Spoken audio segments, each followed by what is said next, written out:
ઈશ્વર જ્યારે એક બાળકનું સર્જન કરે છે ત્યારે એને વિશ્વાસ છે કે આ દુનિયા હજી રહેવા લાયક છે, તો ત્યારે એ બાળકોનું જ્યારે આપણે ધ્યાન રાખીએ, એ ધ્યાનમાં રાખીને જ મને એમ થયું કે નહીં, પીડિયાટ્રિક્સ બ્રાન્ચ લેવી જોઈએ. મેં સાંભળ્યું છે કે તમે 450 ગ્રામ જેટલા બાળકને પણ જીવતું રાખ્યું છે. એ કેવી રીતે, અને એ પડકાર એ વખતે કેવા ચેલેન્જીસ તમારી સામે આવ્યા હતા?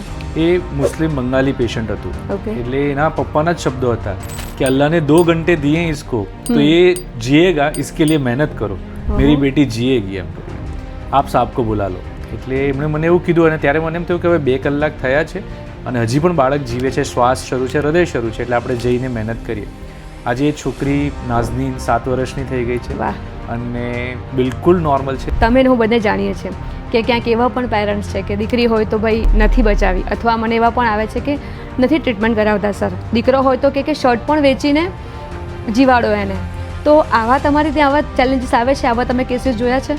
પેરેન્ટ્સ દરેક જાતના હોય છે કે નહીં, બાળક મારો વારસ કોણ આગળ ચલાવશે, કે આગળ મારો વંશવેલાનું શું થશે, એમ કરીને છોકરા માટે જ વધારે મહેનત કરતા હોય છે. પણ અમે એમાં કોમ્પ્લિકેશન વધારે જોઈએ છે, જ્યારે Okay. છોકરીઓમાં જલ્દી રિઝલ્ટ આવી જતા Yes. હોય છે. અને કદાચ આ બાળક નાઝનીન બી એનું જ એક્ઝામ્પલ છે. પહેલા એ હતા હમ દો હમારે દો, Yes. હવે અત્યારે એક, અને કદાચ ફ્યુચર એવું આવી રહ્યું છે જે કદાચ ચિંતાજનક હશે કે હવે double income no child, My God. એવા પણ આવી રહ્યા છે કે હમ નહીં, દો હમારે એક પણ ગયું. હા, હમ દો હમારે એક એવું પણ નથી ગયું. વેક્સિનેશનનું બાળકના ઉછેરમાં અને સ્વાસ્થ્યમાં શું મહત્વ છે?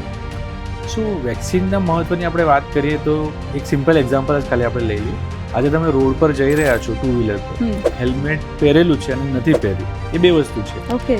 એક્સિડન્ટ થયો, કોઈક પડી ગયું, હેડ ઇન્જરી થઈ, જેણે હેલ્મેટ નથી પહેર્યું એને બ્રેઇન ઇન્જરી થવાના ચાન્સ વધારે છે અને Okay. સિરિયસ થવાના ચાન્સ વધારે.